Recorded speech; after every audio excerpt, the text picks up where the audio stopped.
la revolución científica, y ahí está esa obra que él comentarió, su original.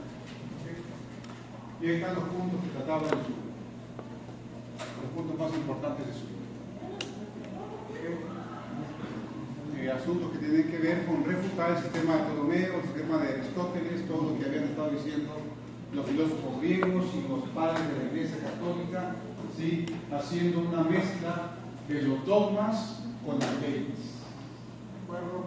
Por eso era muy peligroso. Problemático Decir algo nuevo, porque ya eran dogmas, ¿no? Y le sale también de Martín Lutero.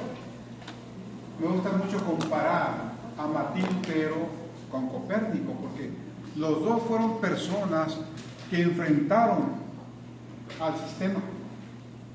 Uno desde una perspectiva bíblica, el otro desde una perspectiva religiosa, y los dos hicieron cambios. Si somos adventistas hoy, es por la reforma de Martín Lutero. Si eres católico, también es por la reforma de Martín Lutero. ¿Sí? Pero Martín Lutero marcó un parteaguas en la historia. Desafortunadamente, desde una perspectiva científica, Lutero no estaba bien informado. Lutero creía en el geocentrismo y lo defendió a capa de espada, tanto que llegó a burlarse de Copérnico varias veces. Lo trataba de loco. Un loco que dice que la Tierra no está en el centro del universo y cosas de esas, ¿no? Pero, lo entiendo, no era científico, era un teólogo, ¿sí? Pero ambos hicieron cambios, ambos marcaron un punto de inflexión en la historia. Okay. Eso son las 95 tesis de Martín Lutero. Ahí están escritas. Si cuentan, son 95 artículos, donde condenaban las indulgencias, la venta de indulgencias, ¿no? La gente podía pecar por adelantado, ¿no? Mira, quiero matar a mi vecino, ¿cuánto te tengo que pagar? Iban con el cura y le pagaban, mataban al vecino y... Aquí no pasó nada. Decía Tetzel, uno de los grandes paladines de las indulgencias, llegaba a los pueblos y decía: mis indulgencias son tan valiosas que se puede perdonar incluso a quien viola a la Virgen María. Eso es Tetzel, uno de los grandes paladines de las indulgencias. Son incluso valiosas para perdonar a quien viola a la Madre de Jesucristo. Eso decía Tetzel, vean la historia. ¿Cuánto valía el traje? No sé, no tengo idea. No tengo idea de lo que era en aquel tiempo, pero había escalas, ¿no? Dependiendo de lo que querías hacer, era lo que tenías que pagar. Y pues Lutero se luchó contra eso. Y logró cambios. Sí, pero tuvo que enfrentarse al sistema, y muchas veces hay que enfrentarse al sistema para lograr cambios. Hay mucha gente que vive conforme con el status quo. Y pues, el mundo rueda, pero hay quienes no piensan así y quieren ser agentes de cambio. Bien, más acerca de Copérnico, propuso que la Tierra y los planetas giraban alrededor del Sol. Este es un libro muy importante de Copérnico, muchachos, sobre las revoluciones de las esferas celestes. En esta obra el Sol ocupaba el centro del mundo y todo lo demás gira alrededor de él. A propósito, no sé si a alguno le interesa la astronomía, mañana, a partir de las 2 de la mañana, va a haber un evento único, que no se va a repetir en 10 años más. Van a estar alineados acá por el este. Va a estar alineado Mercurio, Marte, Júpiter, Saturno y Urano. Va a estar alineados por el este. Se van a ver más o menos, vamos a verse a las 2 de la mañana, y ya que salga el sol, pues ya no se va a ver. Pero va a estar ese espectáculo, ¿sí? Si a alguien le interesa un poco ver el cielo, pues va a ser muy importante, ¿no? Una gran alineación de 6 planetas. Se van a ver en línea. Eso ocurre con cierta frecuencia, pero no 6, ¿sí?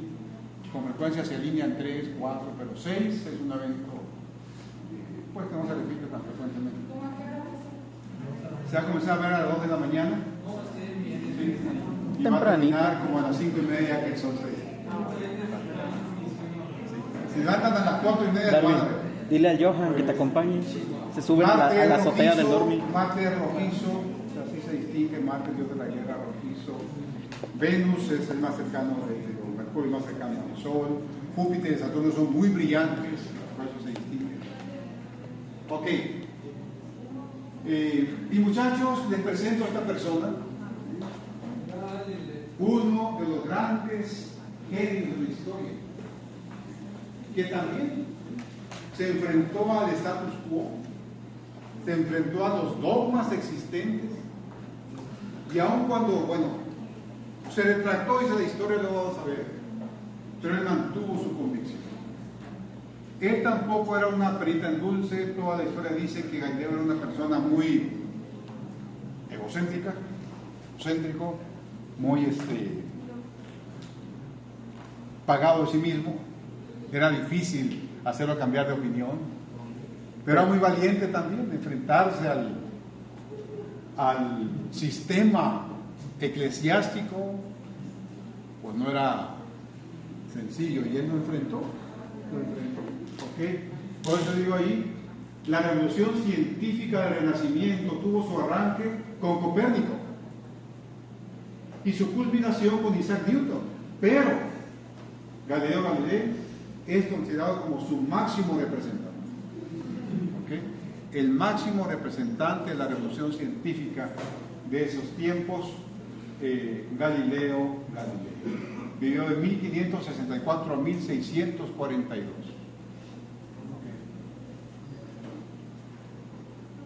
Y noten, muchachos, les voy a hablar un poquito de esto.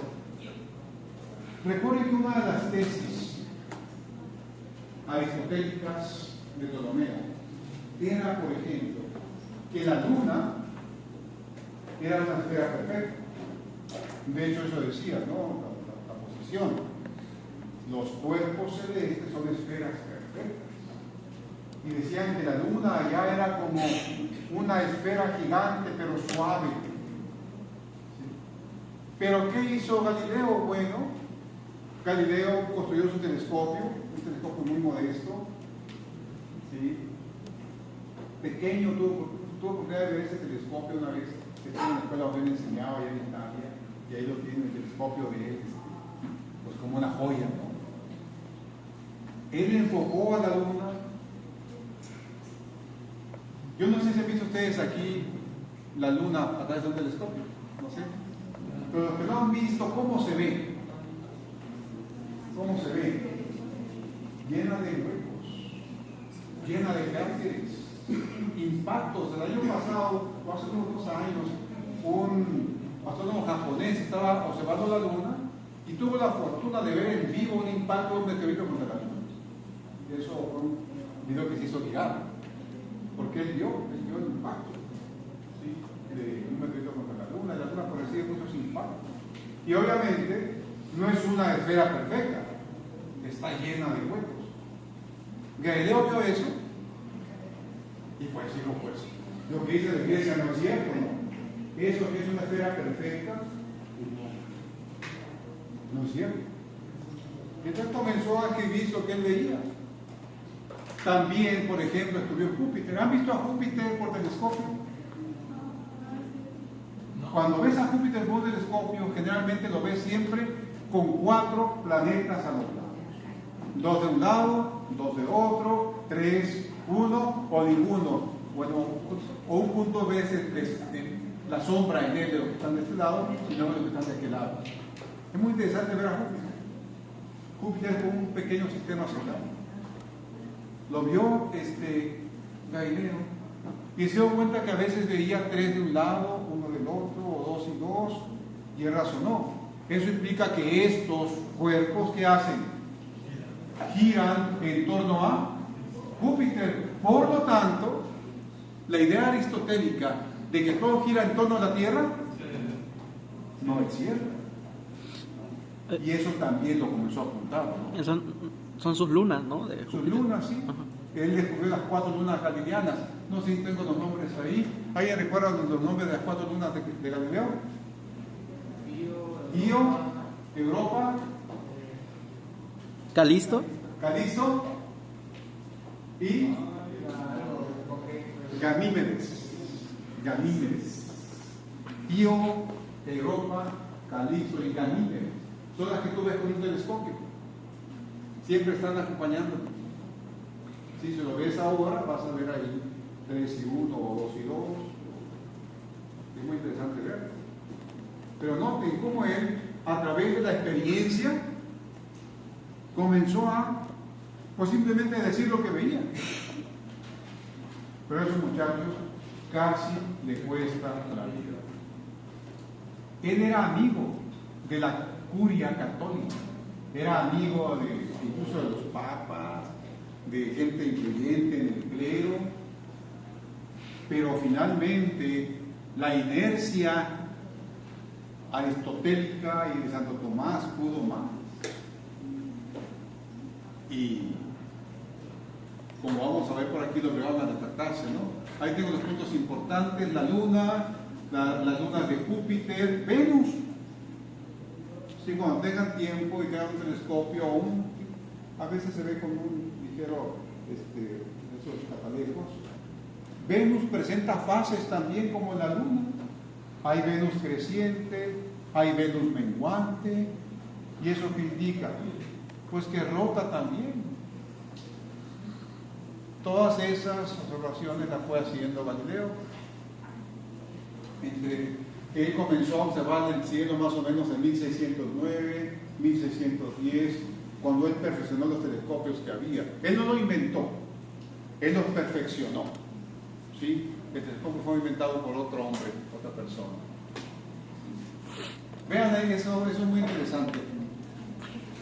¿Sí? A ver, jefe de grupo, lee esto, por favor. Cuando Galileo volvió su telescopio hacia el cielo, abrió nuevos campos de conocimiento que describió en su libro Mensajero de las Estrellas. Vean lo que dijo. Léelo. En él dice: doy gracias a Dios que ha tenido a bien hacerme primero en observar las maravillas ocultas de los siglos pasados. Me he cerciorado de que la luna es un cuerpo semejante a la Tierra. He contemplado una multitud de estrellas fijas que nunca antes se observaron. Pero la mayor maravilla de todas ellas es el descubrimiento de 4 nuevos planetas. Se refería A satélites de Júpiter que he observado que se mueven alrededor del Sol. Sí. Vean, la primera expresión: doy gracias a Dios de que le había permitido ver esos cuerpos. Ahí está el telescopio, precisamente, el telescopio el que él perfeccionó. O sea, muy rudimentario, pero sirvió mucho. Sí. Y ahí está la reacción. En 1616 le pidieron que fuera a Roma para responder a las acusaciones esgrimidas contra él. ¿Cuál era la acusación contra Galileo? ¿Cuál era? Pues que era un hereje. ¿Quién era un hereje? Aquel que pensaba diferente al dogma. Exactamente. Es como lo que nosotros consideraríamos una apostasía. Algo así. Algo así. O disidencia. Vean no sé qué voy a llamar. ¿Han escuchado hablar de John Wycliffe? John Wycliffe fue una persona, un pilar de la Iglesia Católica, que murió, si no recuerdo mal, en el siglo XV más o menos. Lo quisieron quemar, la Inquisición, pero se escapó de que lo quemaron. Pero, años después de que él murió, hicieron los arreglos, los que no lo querían, sacaron sus huesos de donde estaba enterrado y los huesos los quemaron. Así era el amor que le tenía. Porque era una persona que pensaba por sí misma también. Si ustedes saben, muchachos, hay un pensamiento de Elena White que dice que la mayor necesidad del mundo es la de ¿qué? Hombres que no se vendan ni se compren, ¿sí? Hombres que sean leales al deber como la brújula del pueblo. Es decir, hombres y mujeres que piensen por sí mismos.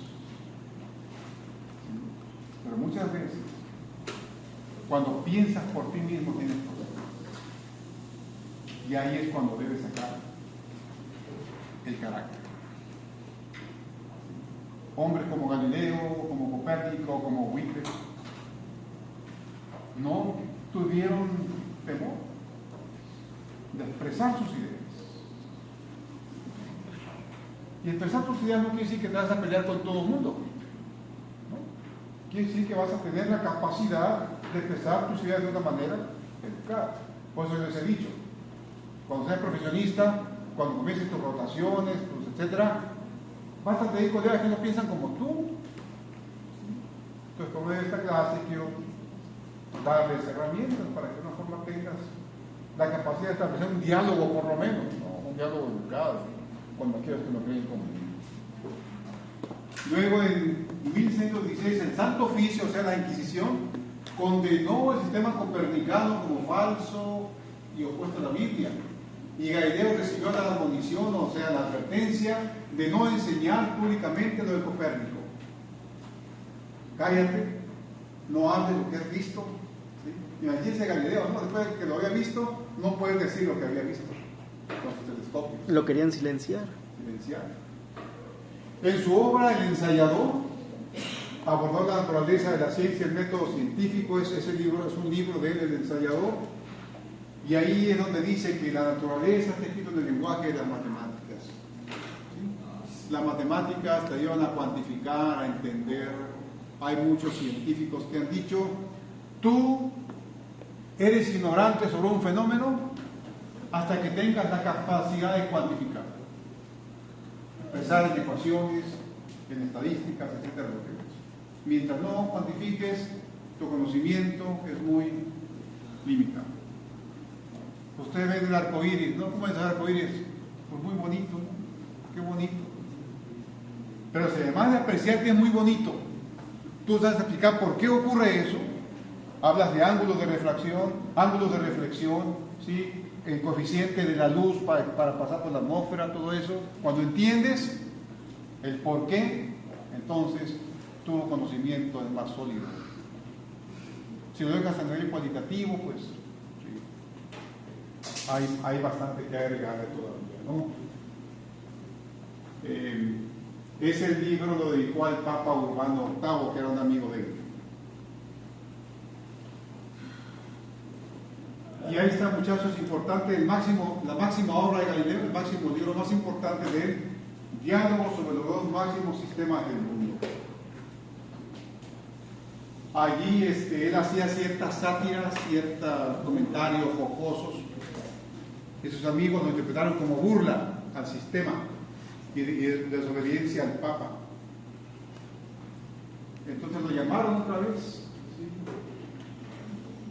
Dice aquí que el humillante y fatigoso proceso en contra del ya anciano Galileo inició el 12 de abril de 1633, ya tenía 70 años casi. Sus inquisidores decían que su libro era execrable y más pernicioso para la Iglesia que los escritos de Lutero y de Calvino. Si ustedes recuerdan, las obras de Calvino y Lutero pues eran religiosas, ¿sí? Eran obras religiosas y no las querían. La obra de Copérnico, la obra de Galileo fue científica y calificaron esas obras como más peligrosas para la Iglesia, para la sociedad, que los escritos de Lutero y Calvino. Y fue, muchachos, entonces cuando ocurrió, ustedes ya me escucharon la historia, ¿sí? El gran chasco. Fue obligado a retractarse, ¿sí? Creo que ha de ser muy frustrante retractarte de algo que tú has visto, que sabes que es cierto, ¿sí? Cuando tienes dudas de algo, pues todavía, pero Galileo había visto la luna llena de cráteres, había visto las fases de Venus, había visto las lunas de Júpiter. Todo indicaba que la Tierra no era el centro del universo, pero estaba en contra de la inercia aristotélica, tolemaica, etc. Y entonces, bueno, esa es una pintura de su libro, diálogo sobre los dos sistemas del mundo. El diálogo sobre los dos sistemas del mundo ingresó al índice de libros prohibidos, ¿no? Se prohibió el libro porque te daba una perspectiva diferente del universo, que estuvo hasta 1728, estuvo como un libro prohibido. Y vean, ahí está lo que ocurrió, ¿no? Ya estaba viejo. De hecho, él, cuando vieron que fue a Roma ante la Inquisición, a retractarse, no podía caminar casi ya. Y les pidió a los inquisidores, pues, que hicieran por correo electrónico, por Zoom, ¿no? No es cierto. Él decía que pues fueran a su casa, no podía caminar, pues lo obligaron a, no, tienes que venir. Y fue Galileo, ¿sí?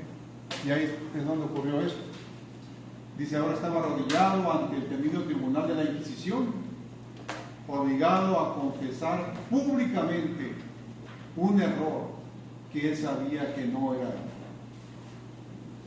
él. Y lo que él tuvo que decir, más o menos, es eso. Yo, Galileo, abandono la falsa opinión de que el Sol es el centro del universo y está inmóvil. Abjuro, maldigo y detesto los dichos errores.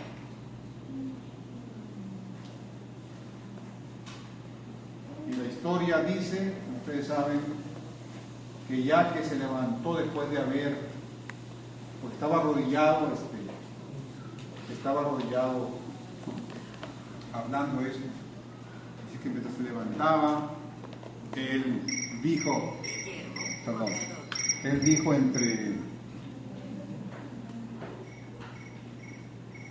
entre dientes, y sin embargo se mueve.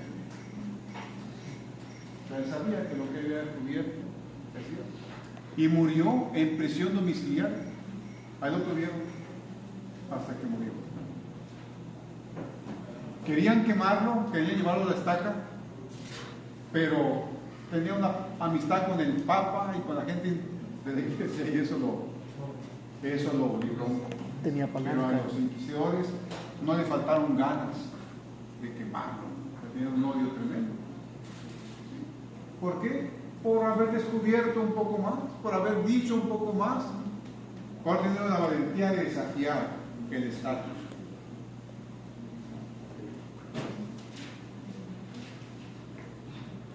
Y otro gran personaje es este. ¿Han escuchado hablar de John Kepler?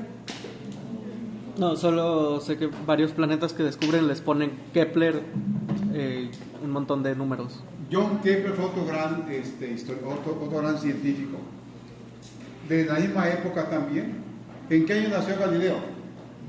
En 1564. Sí, y noten, Kepler en 1571. Contemporáneo. Sí, fueron contemporáneos, se tenían correspondencia entre ellos. Era un ferviente creyente en Dios. Vean lo que él dijo, ¿sí? Vean sus palabras.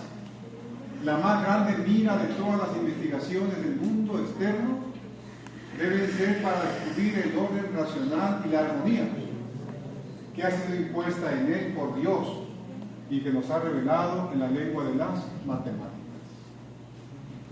Estos grandes hombres de ciencia entendían que al estudiar la naturaleza estaban estudiando lo que Dios había hecho, la creación. No sé ustedes qué tanto están al tanto de lo que ocurre alrededor, pero deben saber que uno de los grandes esfuerzos del gobierno mexicano va a ser ahora borrar de la mente de los niños la idea de un creador. Y eso ha sido expresado claramente.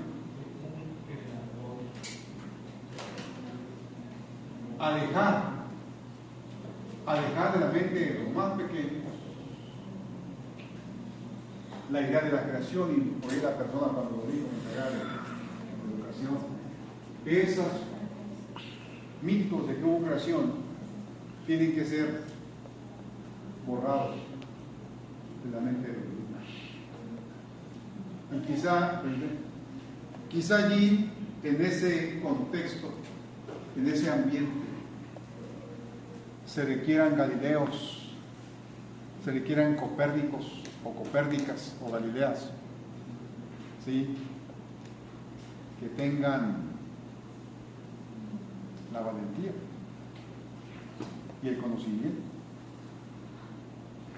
para decir que lo que creemos no es un mito, sino que es una verdad.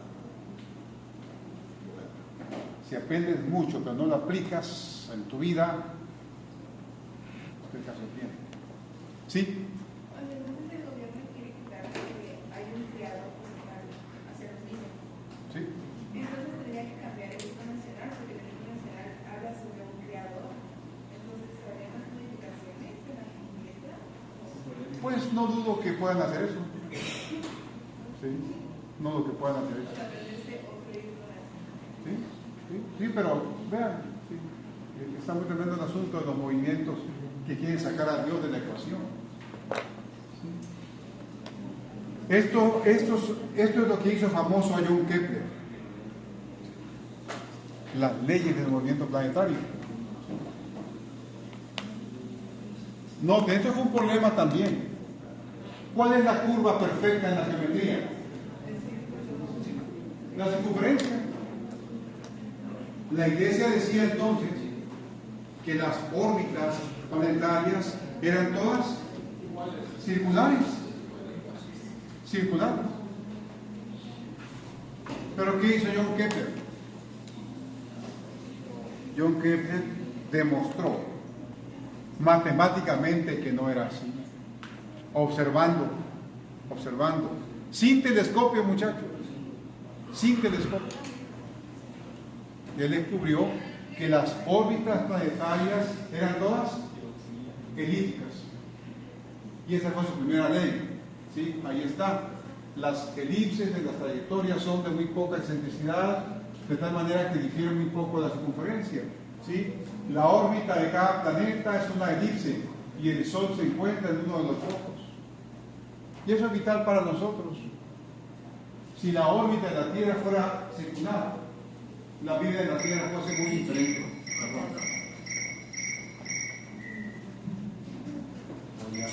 Voy a poner. La otra ley tenía que ver con, es algo más matemático, no lo voy a meter en ese vericueto, es más matemático. Y la tercera es más matemática todo.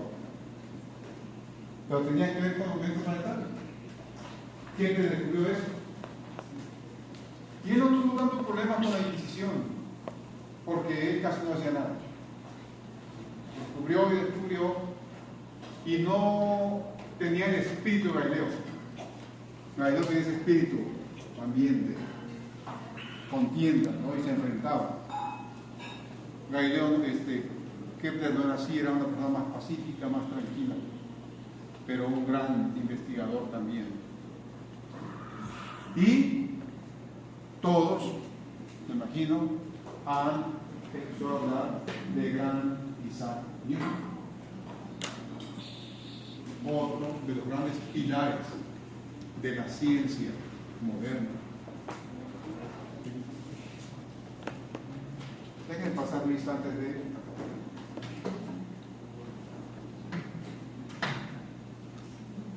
Muchachos, ¿han escuchado hablar del cometa Halley? Sí. Ustedes lo van a ver, yo quiero otra vez. ¿Cuándo va a aparecer ese cometa Halley? Va a aparecer en 2061. Más o menos. Estamos en 2024, si Dios le da vida lo van a ver. ¿Sí? Yo vi el cometa Halley en febrero de 1987, yo estaba joven como ustedes aquí. ¿Sí? ¿Lo vi? Entonces le dije a Dios, porque es muy poco probable que lo vuelva a ver, ¿no? Ustedes saben por el tiempo.